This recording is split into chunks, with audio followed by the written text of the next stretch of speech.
Next, we have Michael Alink. He is our chief engineer here at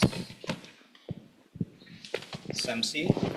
Do you have the Zoom? It's on Slack, right? I think I emailed that to you as well, because we're wireless right now. Oh, okay. Interesting. Put a head there. Oh, it is? Yeah, funny, right? So let me go here. Yeah, it's that one.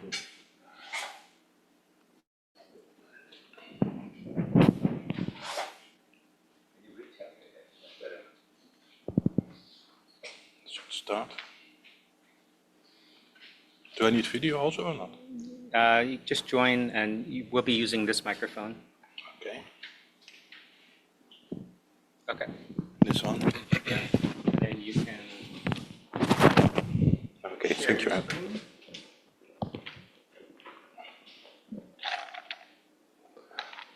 Sorry. Oh, I have to share, right? Yeah. How do I do that? Oh, here in Zoom? Yes. Right click.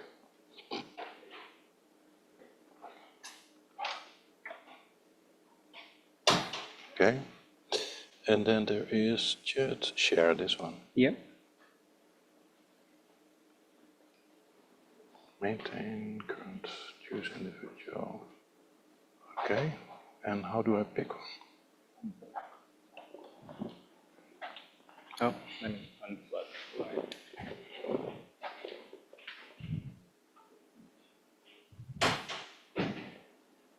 Oh, I got it. You got it? Okay. And then I go full screen. Moving forward. Okay. How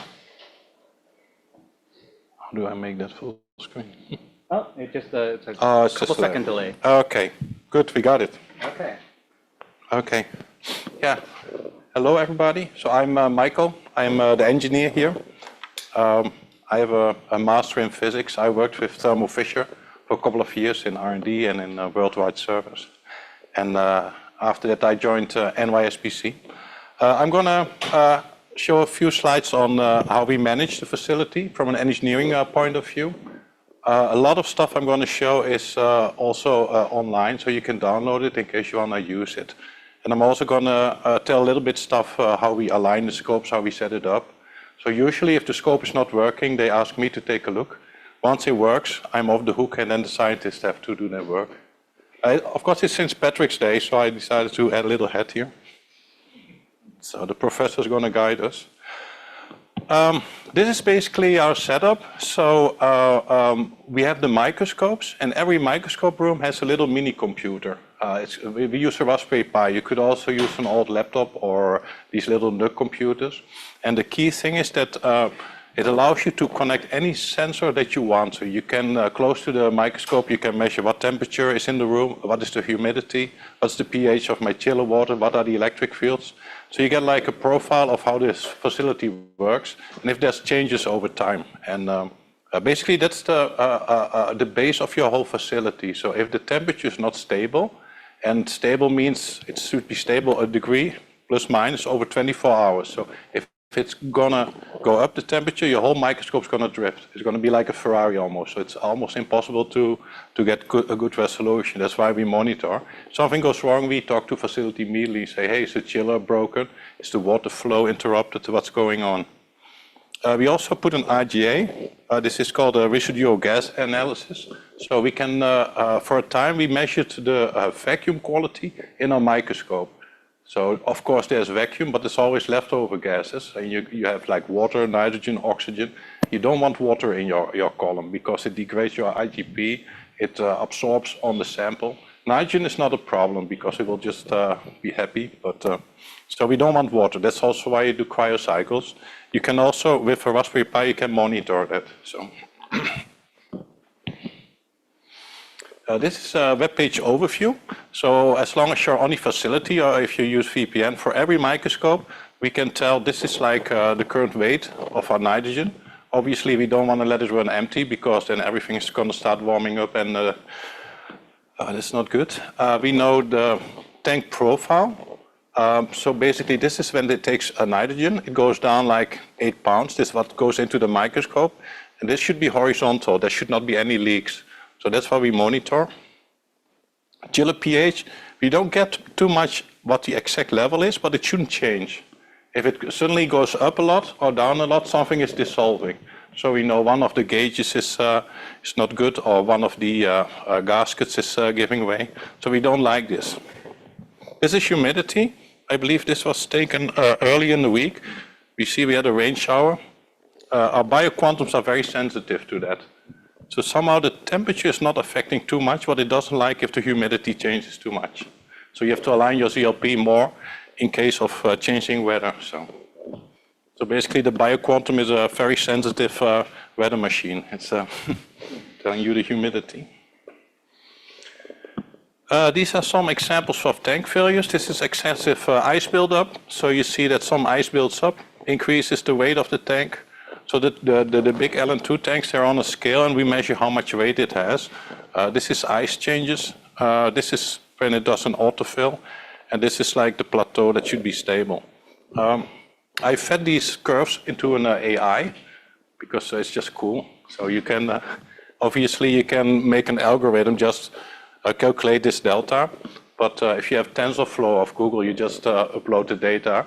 It learns what a normal curve is. And then if it sees stuff like this, it says, hey, there's an outlier.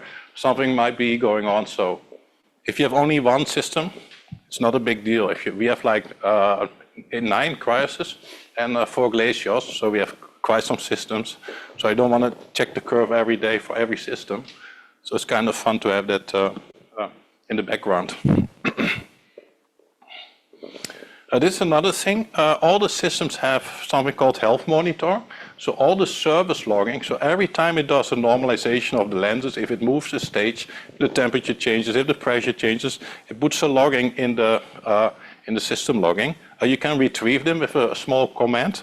And I retrieved every time an image is taken.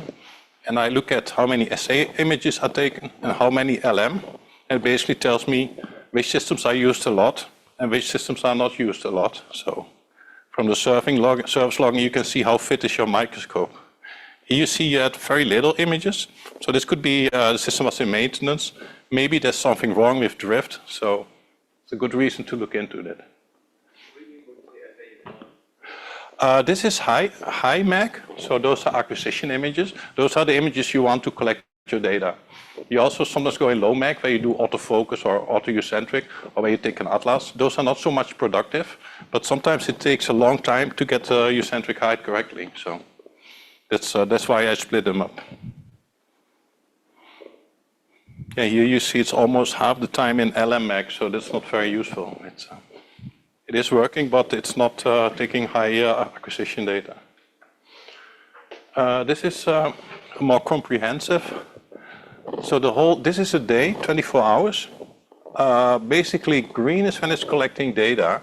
So that means the column valves are open and at least 1 image per hour is taken. So if you only take 1 image, it's already productive hour. That's how I count it. And so I can see how much time is spent taking images, how much standby time. So there's a few Sundays in here also. I check if we cryocycle because we want to get rid of water. And there's also maintenance time. For example, here we had the station error. We open a call and some parts have to be changed. So, and over a whole year, we can actually see how the machine performs.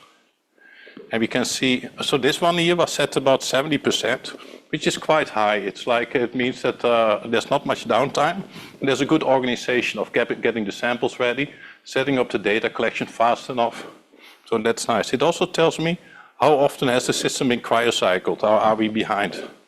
Some systems have not been cryocycled for 2 months, and at some point, there's like a little robot that puts samples on the stage. It just ices up, and you can imagine at some point it can't move anymore. So then it says like, hey, last cryocycle was February 2nd, that's still good. To cool down the Docker, that's like the robot, took half an hour. It shouldn't take too much time because otherwise something is broken or leaking. Cryocycle, we know that we should do at least an hour. And to warm up the Docker, there's actually a little heater in there. And that should not take more than an hour. So otherwise the heater is defective. In the old time, maybe some of you guys know the Polara. It took 24 hours just to heat up the system, so it took forever. So Thermo Fisher decided to put a little heater in there. Saves you downtime. How do we know about the water? Every system has a little mass spec, and it's always on the column. There's a little nose. If you buy a Cryos, I think the Glacios too, it already has the RG built in, and you can measure which gases are in there. Basically, in the chamber, there's an ionization tube. The ions come out, and then because they have different masses, like nitrogen or oxygen, they make it or make it not through your filter. And if you plot the signal, you know exactly which gases you have. So this is mass 2, hydrogen. It's always hydrogen in the system, and it's not a big problem. This is water, 18, H2O. This is 17. Any idea what 17 is? 17 is OH, so it's common. This is 16, this is oxygen. Oxygen is also, and this is, I believe, nitrogen. So these two will always be there. And one mass is easily pumped than the other. If these are in the same, so in air, usually there's 20% oxygen and then 80% nitrogen. If that matches what you see here, usually you have a small leak, so that's also interesting to know. You had a question? Did you write it code yourself, or is it like algorithms when you write it will have something like that? No, I wrote the code myself. Yeah. We have the internet, how do we maintain something like that? What you should do, it's a little bit more technical, but the filter is always on the system because it's on the octagon, and you don't want to break the vacuum. So there's a little filament. The electronic box they took off, and it's usually there for the service guy. You can put it on, but you don't want to switch it on because there's a little ventilator in there, and it will decrease your resolution. So you make a little relay that remotely you can switch it on and off. And then on the back of it's called a mass spec, has a little RS-232 serial port. And I have to look in the manual. This is a time ago I did that. But you can just use that protocol and just ask for a sweep. So you go through the whole mass range. I think the maximum it can do is 100. So, and then you measure the current. And then it's quite straightforward to put that in an, I use Matplotlib, but to use Python. So it has a little mass spec inside to measure that? Yeah, yeah. There's, this is a tube. This has the size of half a foot, about the mass filter, and this is typically already it's about this size. It's already mounted on the octagon or on a manifold, wherever they put it, and you can use it for analysis. But it will only go up to mass 100 or so, 100, maybe 200 if you change a few parameters, but it won't do like a lot of carbohydrates. But yeah, you can do it. We used it to profile it, and we looked at during a cryocycle when all the water is released, how long does it take, typically for a clean column that has been used for over a year, and basically in our time, 1 or 2 hours, most of the water is pumped out. So.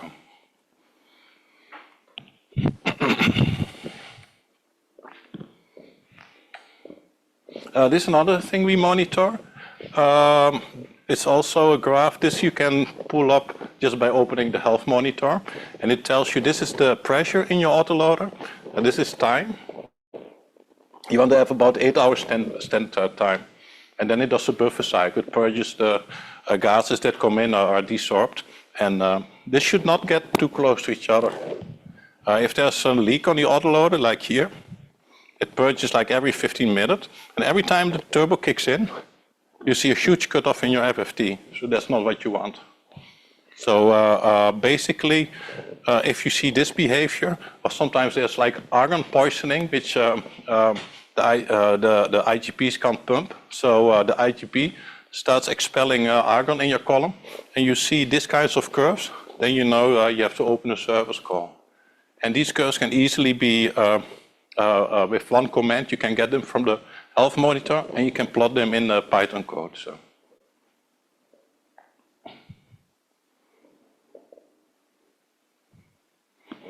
So yeah, there's quite some data available, and Nowadays with AI, it's very easy to make a graph like this, profile it, and see if something is good or if it's broken. So.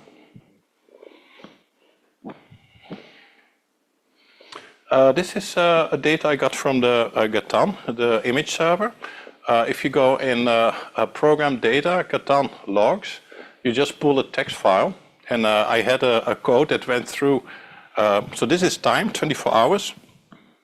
And this is the temperature that is your, there's like a little processing board. And oftentimes these bioquantums, they don't work. You have to power cycle and then they work again. And the problem is they overheat. And so if you have a graph of this, you can see we have some spikes here. This one is still acceptable, but if the temperature gets very close to 75 centigrade, it will kill itself. So, so it's nice to have the profile. Believe it or not, the camera costs about $1 million, but it's only a small fan on these PCI boards that take down the whole camera. It's like, the fan costs like $10 or so. And then usually Gatan just takes the whole PCI Express card out, puts a new one in, and then it just works again. So you plot it using AI, not from the log file? Yeah, this is Matplotlib. What I do is I have a little script on a Gatan PC, so it pulls the log, sends it to my server, and I just go through it. And then there's 5 PCI cards. There should be 5 pairs, and every card has 2 processors. So so you see basically the temperature. These are the cards. So you have 10 processors, temperature, and the hours.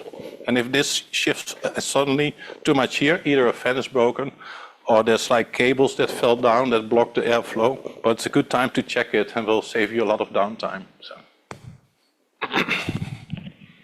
To look on my time.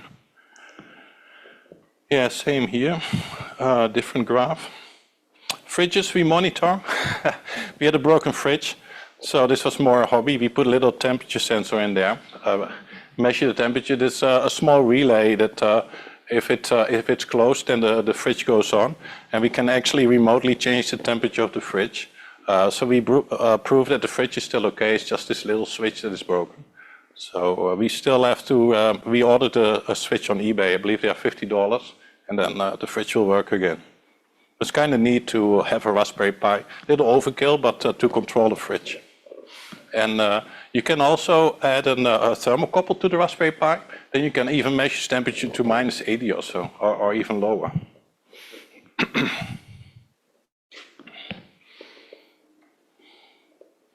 This is our ArcTIS. Also here we monitor the temperature and the profile of the LN2. It's a very similar script. Microscope we have, this is like a little sample prep machine, has a laser in there. It shouldn't get too warm. So here we monitor the absolute temperature. Once we see a slope going up, we warn facilities, because if it reaches 30 centigrade, the whole laser switches off, has to be powered on again and has to stabilize. So it's a big issue. So everything is real-time monitored. And everything is scalable. You just copy paste, put a new Raspberry Pi. Those Pis are like $90, and you can monitor whatever equipment you want. So.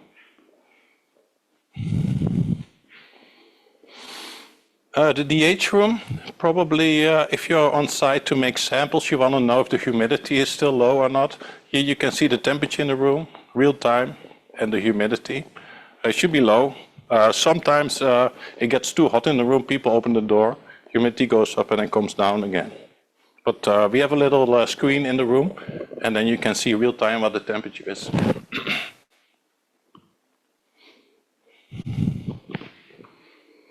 Okay, so that's the facility itself. We also made some modifications to our cryos. The latest we have is the 4th generation, the Cryos 7. This machine is typically designed for high throughput, so you want as many images as possible in like a day. It's fringe-free imaging, aberration-free image shift, Falcon 4 camera, and EER format. Ed already showed a lot on this. I'll go a little bit more in the engineering part. Typically, the idea of the latest generation, the 4th generation Cryo, is very similar as what we had in the old days. This is the Techni. Some of you might have used this. Basically, you have the sample, everything below the image. And the magnification done is by the projection system. So if you change the dial, the magnification, only this section changes. The beam stays the same, nothing changes. That was true in the TechNI days, and that's also true on the Cryos 4th generation. The condenser determines the beam. So even if you have a very fancy machine with a probe corrector, it only affects this part. It's a very expensive probe corrector. And if you have an image corrector, it affects this part. So it's a very expensive image stigmator if you want. Obviously, you can also change coma and high orders, but these things are separate. So if you want to know if you're parallel, you go in diffraction, and even in diffraction, the only thing that changes is projection system. The beam is the same. That's why you can set up your beam in diffraction, go back in normal TEM, and then operate with a parallel beam, because the beam doesn't change. Very key concept. Yeah, and the TechNI was the first machine that had a lot of automation, a computerized stage, electronic cameras. That's basically how the whole resolution revolution was started. Because then you could suddenly automate taking images and stack them together. So. A few more facts. Titan is not a TechNI. Of course, Thermo Fisher has a different design than Joule, and the column alignments are not the same as direct alignments. So basically, the Titan and the glaciers also, they're so stable, you don't need to do column alignments. They're just, you can load them from a file, they're good. So the only thing a user needs to worry about is direct alignments. And the difference between Titan and TechNI is the Titan has constant power. So the lenses always consume the same power. Even if you change the intensity, the MAC, always the same power. So there's no temperature differences, which makes it very stable.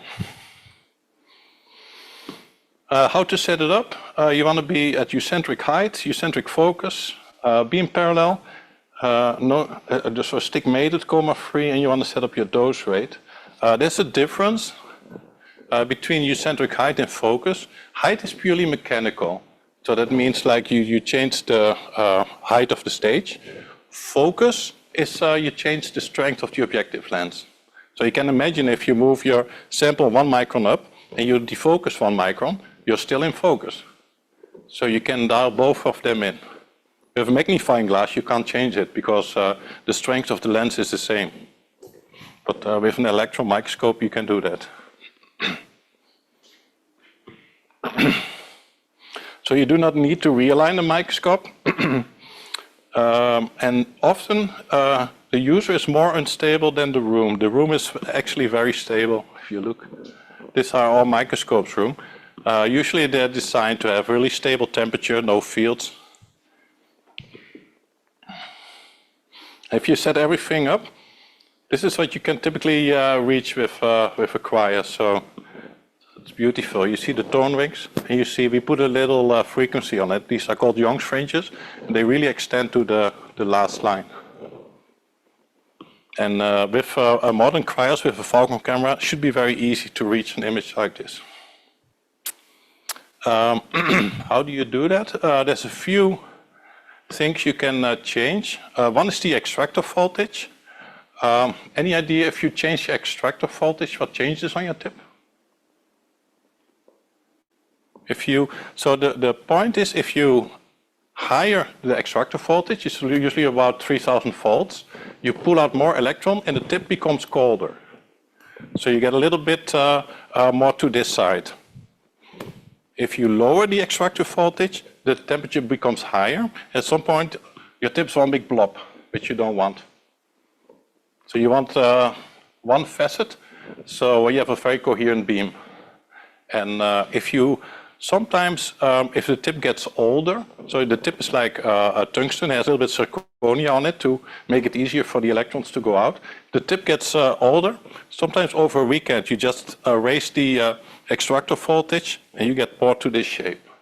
It's a nice little trick to get like half a year extra out of your tip. So, and then let's see. Yeah.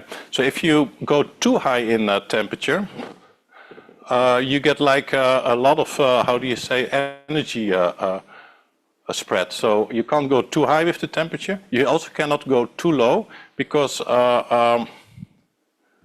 if you have a low temperature, it makes your emission more sensitive for pressure variation. So ions that go up, the high tension will get into your tip area. So that's a compromise. I think the tip is about 1800 Kelvin. So how to set it up? You just go spot size 1, gun length 1. You can try this afternoon. You should get about 50 nanoamps of current. If it's much lower, you really want to get a higher extractor voltage. So it's a good check, because if you don't do it, your tip will die very early. Gun settings, of course we can change high tension, can change extractor voltage, and we can change gun lenses. Usually we don't change much on the gun, because in life science you want one set dose, you want just a stable FAC. In material science, usually they play the whole week with the microscope, and on Friday take a few images, and then they know their material. So if you change the high tension, if it's the high tension goes up, the electrons are faster. So you can maybe imagine that this crossover moves down because they just managed to escape. So you increase the gun length, make it stronger to get it back in. So if you go to a higher high tension, you have to make the gun length stronger. If you go to a lower high tension, some people like to experiment with 80 kV or even 60, then you can go with a little bit of weaker gun length because the crossover is higher up anyway. Also, if you change the extractor voltage, your crossover will move down, which affects all the alignments in the column. So be aware of that. And if you're not certain what happens here, then maybe don't change the gun settings, or do it when you have like a Friday afternoon so you can play with it. Because if this crossover is out of the gun length, it's very hard to align everything. So. Yeah, a few tips. Don't use spot size 1. It's really at the edge of what the lenses can do. Gun crossover is an important step. And then save your gun alignments in the FAC register. So I would, if you play with the gun and if the gun is not aligned, this is a bad alignment. The hotspot is really on the edge. And typically, even moving different apertures, you won't center it. So you should do your gun alignments. Do them in the alignment tab. The modern microscopes, the only thing you can align is the gun. All the other ones are taken out. You have to have a service key because they're stable anyway. So don't do them in the direct alignments. There is a gun alignment, but you can only do a little bit gun tilt, gun shift. It's no good. You have to do the crossover also. So do it here. And then save it and work with that. And then the FAC registers, this is like a little bit of preset. It's like when you have your radio, you have a couple of preset stations. FAC registers are like that. You can just load it. It will set which mode you're in, like FTEM or not, nanoprobe, microprobe, which aperture. It's like a preset. And typically you have a whole bunch of them. Every user has its own FAC register. The alignment should only be one.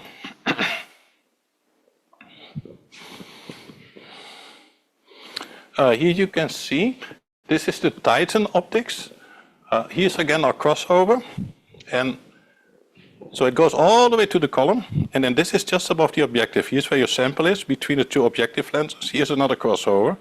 If the crossover is in your front focal plane, this is parallel. It's like in the old days when you had the sun with a magnifying glass and you wanted to heat up an insect. So the rays from the sun are all parallel because it's so far away. And then in the focus point, that's where all the insects. So by definition, if the crossover is at the front focal plane, it's also here, and this is parallel. That's why it's so important to have this point fixed, because if this moves, this will move and you're no longer parallel. And then Titan has 3 lenses. If you change your intensity, this crossover will move, this will stay, this will move. And then you can imagine, the further you're up, the more electrons you scoop up, okay? So this is a crossover after the C2 aperture. There's also a way to change these 2 lenses, the condenser. Any idea how you change these? So this is spot size. If you change spot size, this crossover will move. This is your intensity dial. So if you ever behind the microscope, you can pull up like the lenses. If you dial the intensity, you'll see these two lenses move. So this crossover is moving. If you change the spot size, this one is moving. And only Titan has free condenser. The glaciers doesn't have that. So the glaciers, if you set up your data collection, you have to actively check if you're parallel. Otherwise you're not parallel. The beam is not parallel. You get like different magnifications over your sample, and your CTF changes, so you don't want that. Any idea how you check for parallelicity? So if you're behind the glaciers, important, beam needs to be parallel. There's only one intensity dial where it's parallel, so you go in diffraction. You get these rings, and you just play with the intensity till they're sharp. And again, the intensity drop only affects your beam, not your image. So if you're going in diffraction and back in normal mode, the projection system changes, your beam stays the same. The location of these crossovers stays the same.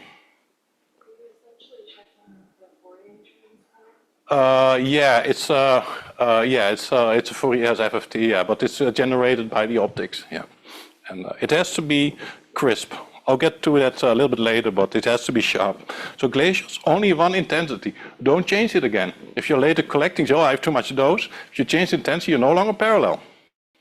So if you want different intensity, what you can do is just change the spot size. So every spot size, I think, doubles your dose. So you can change that, or get a different aperture.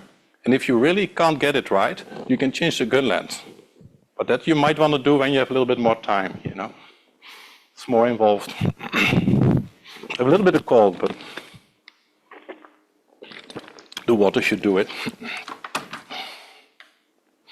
It's a little bit magnified. So as long as the crossover is in the front focal plane, you're always parallel here. Parallel.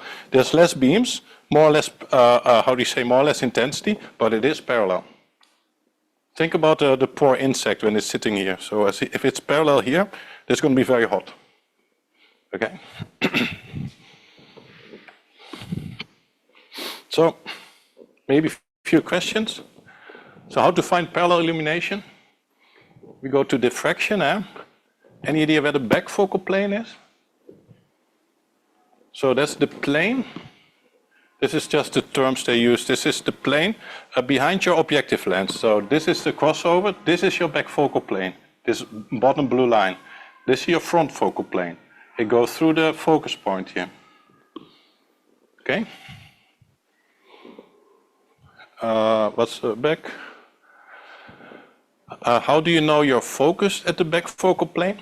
Basically, you move your objective aperture in.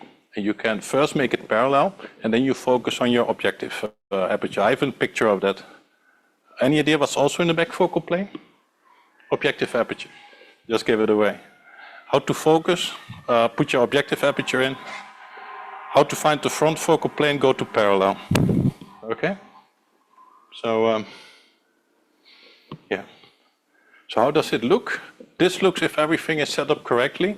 You have a nice sharp, if you really want to have a sharp one, use something like platinum iridium. So you want to have a a heavy metal, so you get a lot of scattering, and then you get these rings. So you play with intensity till you're parallel, and then you look at this. I put the objective aperture right at the spot, and this should be sharp. It's a little bit harder to see. There's like an area of confusion, but the focus is not so important. Intensity is very important. Okay.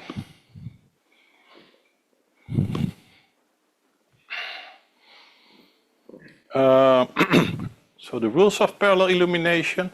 So your setting should not change when you change the spot size. So every spot size, your beam is still parallel. Also on glaciers, you can go through the whole range. Don't use spot size 1, but all the other ones will work. If you change your magnification, nothing changes in the parallelicity. If you're changing the aperture, you're still parallel. While being parallel, the beam size can only change when you change the aperture. It should be consistent.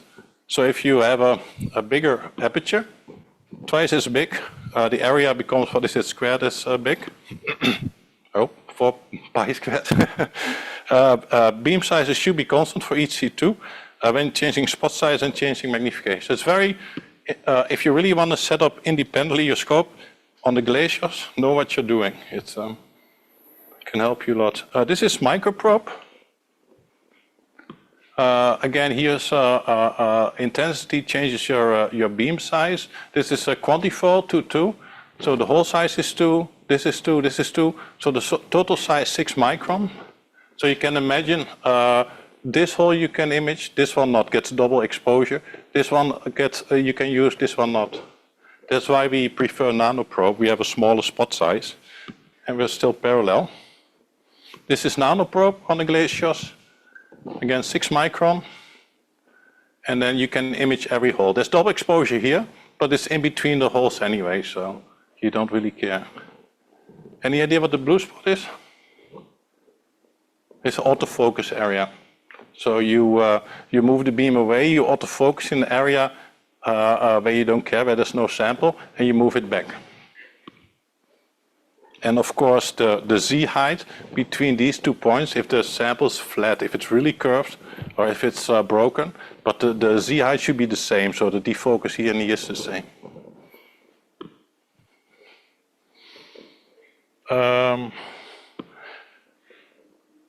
Yeah, so on a 3 condenser system, when you press eccentric focus, you insert your objective aperture and you go in diffraction. This is how it should look like if you're parallel on the Titan. And there's a huge range. You can go from a beam less than 1 micron to 10 micron. It's all parallel. It's very convenient. Almost too convenient. On the glaciers, it's not that convenient. This is the blue spot I showed you. So again, this is your objective lens specimen in between. And there's actually a few coils that can move the beam. I think Ed mentioned that too. You have the beam deflection coils, image deflection coils. And then by moving the beam above your sample, you move it a little bit, it goes through your sample. And then with the image deflection coils, it gets on the camera again. So this is all aligned by your service guy. So if you do beam shift, image shift, it should all end up, you just see the spot moving, but it should end up on your camera again.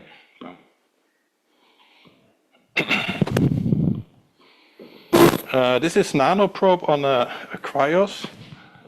It's even more useful. The beam size is now so small that it's smaller than your quantifoil hole.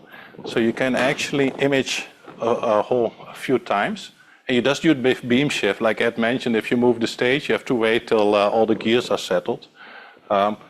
You can even, with 1 stage position, you can image 9 foil holes and 9 acquisitions in 1 hole. So very fast. It's all about throughput in that sense. So Titan is quite a stable platform. Here's a few more tricks. Here we have our crossover again. Press eccentric focus, then you want your sample at eccentric height. If you have the crossover at your sample, it will look like this. If you're not at eccentric height, you can quickly move your sample, and you will see this caustic ring. It will go in to your here or here. So this is a very fast way to set eccentric height. So some of you have been taught to use alpha tilt and then the sample shouldn't move. But you can also do it with just moving the Z height and getting all the caustic ring into focus. And the reason you want that is when you, especially during tomography, if you tilt your sample, you can imagine if the Z height is off, you make like a little moon, okay? And then you want it as designed. So when you rotate, there's no lateral movement. Otherwise, it's a nightmare to reconstruct all the data because your feature's going all over the place. That's why. So this is a rough way. And then once you're close enough, just use APU or Leginon, and you press eccentric focus and we'll find it. If it's far off, it will not converge. So it's another trick for stigmation. If you look at your caustic image, so you crossover a little bit above or below your sample, your beam will look like an egg. Just make it round, and you're already roughly stick-mated. And then you can use Sherpa to make it perfect. Nowadays, Sherpa is so good, with 2 iterations it's good also. But if you have to wait like 10 iterations, that's like a waste of time, right? Same for coma. Put your crossover a little higher, and then with rotation center it, and you're already pretty close. And then Sherpa can dial it in for you.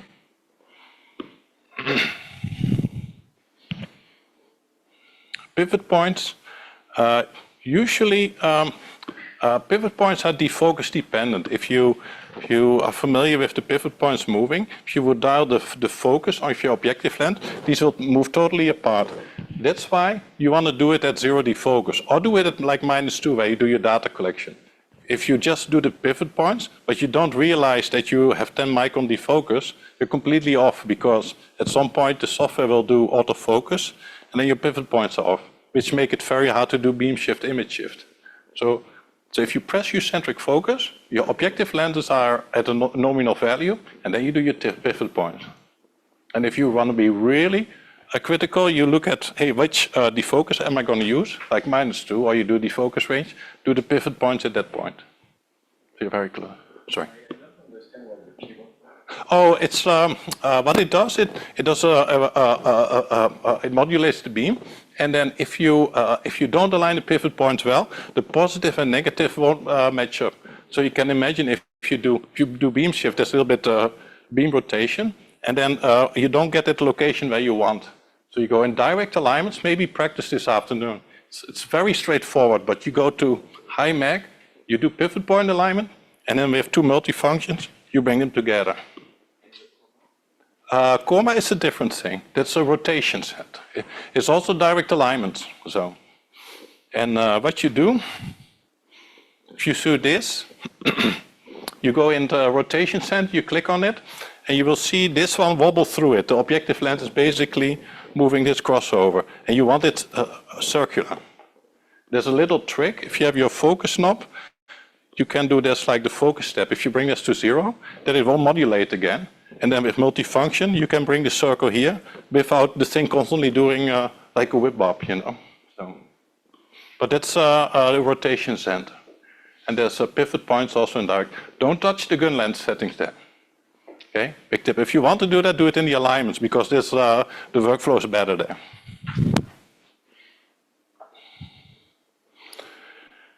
Yeah, so this should, once you have a little bit experience, this should take you about 50 minutes. So you want to determine which resolution you're going to collect, pixel size. Any idea how you can select pixel size? So pixel size is related to magnification. So the higher magnification, the smaller the pixel size. So you dial in your magnification. Yeah, cross-grading is the go-to sample. Press eccentric focus. So your lens is, your objective lens is at nominal value. Then you do eccentric height. You can do it with the alpha wobbler, or you can use this, the caustic image. Center the spot in the middle, rotation center, astigmatism. Then you bring back to eccentric height, and then you check your pivot points. So if you go by this flow, if the microscope is aligned properly, it should take you like 15 minutes. And then all the rest you can do in the software. So autofocus, auto eccentric height, Sherpa will do coma for you. And the computer nowadays can do it fast and very reliable. It can really calculate if a circle is a circle, you know. All these settings at the maximum resolution, the final resolution? Good question. So eccentric height, I would do about 5,000 meg. So when you tilt, your feature doesn't go like a Ferrari. And then once you're at eccentric height, you go to a high mag, and then you do like all the other ones.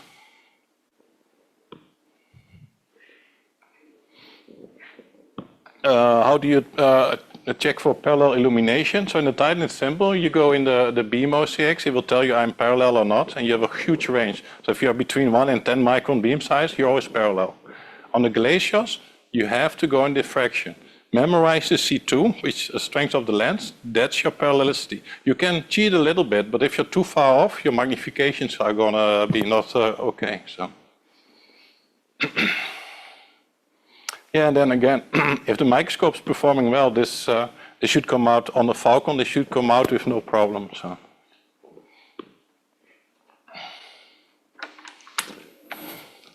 Then we have some new stuff coming. I have to hurry up a little bit. There was an interesting paper, I believe it was last year. This one was also by Richard Henderson, Adam Potwadan, and Christopher Russo. What's interesting is these are the what is the PDB database. X-ray was going strong, and NMR didn't add too much. CryoEM is going up steep, and around this time, around 2026, CryoEM will have more entries in the PDB database as X-ray. So, so the question is, how can we keep this line going up? You know, and CryoEM at the moment uses a higher weight, so bigger proteins. X-ray is in the middle, and NMR only works on very small ones. So EM will go into smaller and smaller proteins. Yeah, so one thing that Richard Henderson proposed, of course, it's a sample prep, very important. So the better the sample, the less images you need. He's experimenting with lower temperatures. He's experimenting with lower KV. So now you know if you lower your KV, what to check in your microscope. If you check all that, it's going to be beneficial for smaller and smaller proteins. So.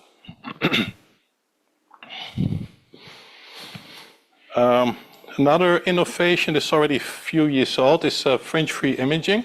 Basically, if the C2 lens, here the C2 aperture, that's a blue one, if it's out of focus towards your objective, you see fringes, and you don't want that.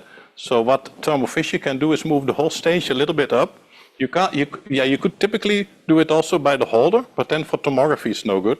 So where the pivot is, there's a few wedges on the stage, and you move the whole stage up. And then these fringes are gone.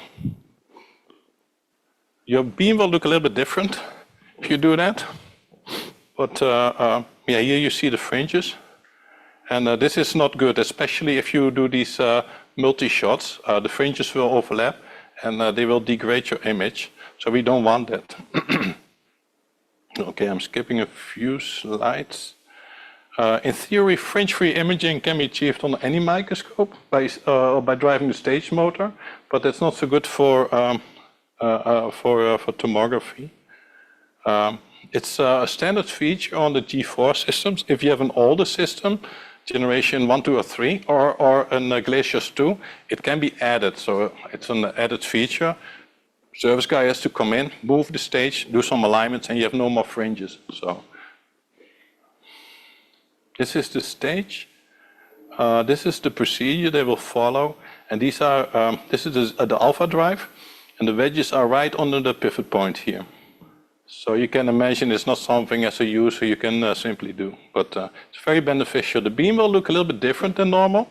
If you condense it, it will no longer go to a spot, but it will look like this or this. So what you do is, if you have a fringe-free system, you make the beam a little bit bigger and make it round. Okay.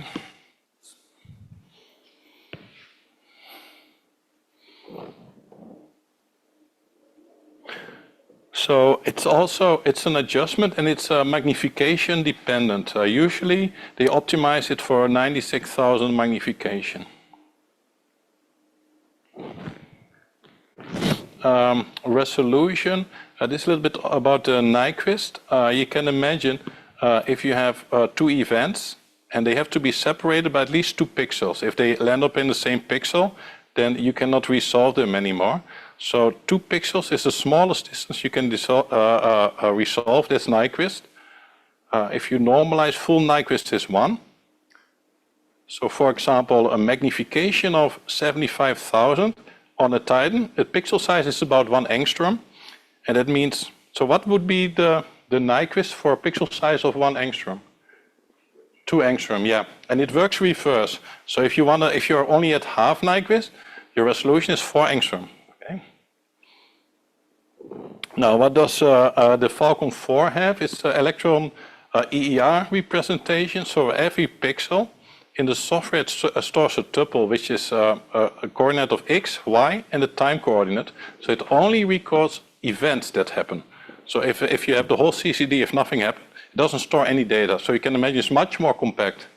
The gain refs are a little bit different on an EEF format. And to process it, for example, in Relion, you have to push a few buttons. But other than that, it's very convenient and it's very efficient. So that's something new. My Zoom breaking up. I think I have to sign in. Yeah, CryoBox. We have, here's the holder which holds your sample. If you, we lost it. Let me do it again. Okay. I think I went over my time, right? We've got a couple minutes. Oh, okay. We have a bit of a break. Okay, nice. I have a few slides left, so. We'll give you time. Yeah, it went a little bit in my time, which is fine. But... Okay, join.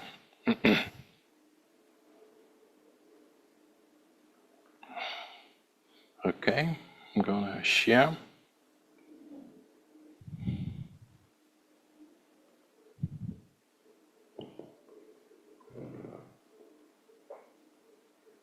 Yeah.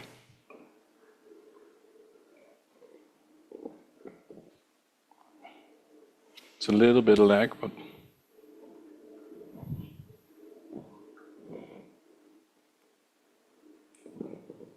yeah.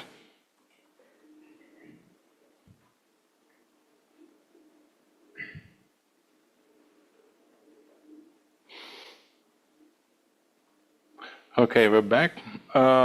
This was the EER. This is your holder. The older systems have a dual axis holder. Here's your sample. It could do an in-axis rotation of your sample. It gives a little bit less resolution, so this part can be exchanged.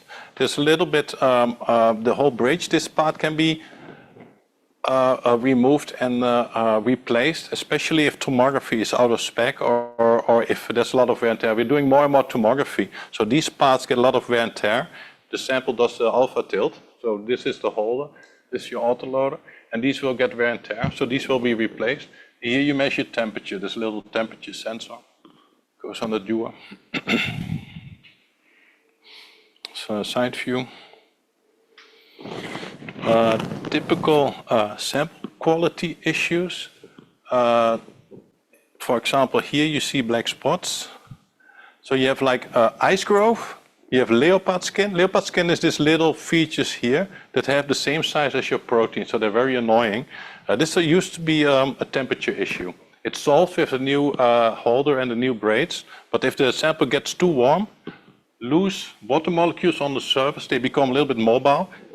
I think they built their own islands then, and you get these leopard skin, which is, so if you see this appearing, you know your sample is no longer cold enough. So.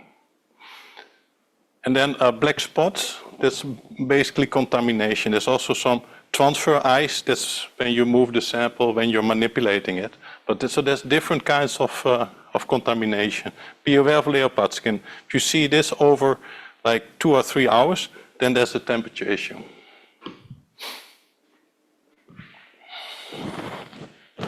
So yeah, CryoEM, still very cool. It's okay. Any questions? So there's quite some differences in the glaciers and the Titan. The Titan is convenient. The glaciers you can play a little bit more with dose and with beam sizes, and yeah. So what are the main problem maintaining those instruments? Basically 50-50. I see ton issues, and it's always like a data link that needs to be reset, or an image server that needs to be rebooted, or it's too warm. PCI Express casted failed. Sometimes you see that the K3, the sensor itself, is broken. That's very hard to replace because that thing is back thin. It's very thin. It's, I think, 50 micron or so. So if the engineer only briefs on it, it's almost gone. But sometimes I've seen that Columbia replaced one recently, and then I think we replaced 2 of them. And then on the systems, what do we see? On the Titans, they're pretty stable. It's usually electronics board that go, how do you say, less stable. So you see beam shaking or image shaking. We see water in the water traps. So that's a good thing. If you go around your facility, the systems have little water traps for compressed air, especially in the rain season. You don't want that water to go into your system, so make sure you empty those. And you mentioned that the system was sensitive to humidity. yeah. So what happens if you are collecting data? Mm-hmm. Yeah, at some point you lose the beam. It's like the ZLP is no longer aligned. You should stop your work. Yeah, all your images will be black, or you see slowly the slit.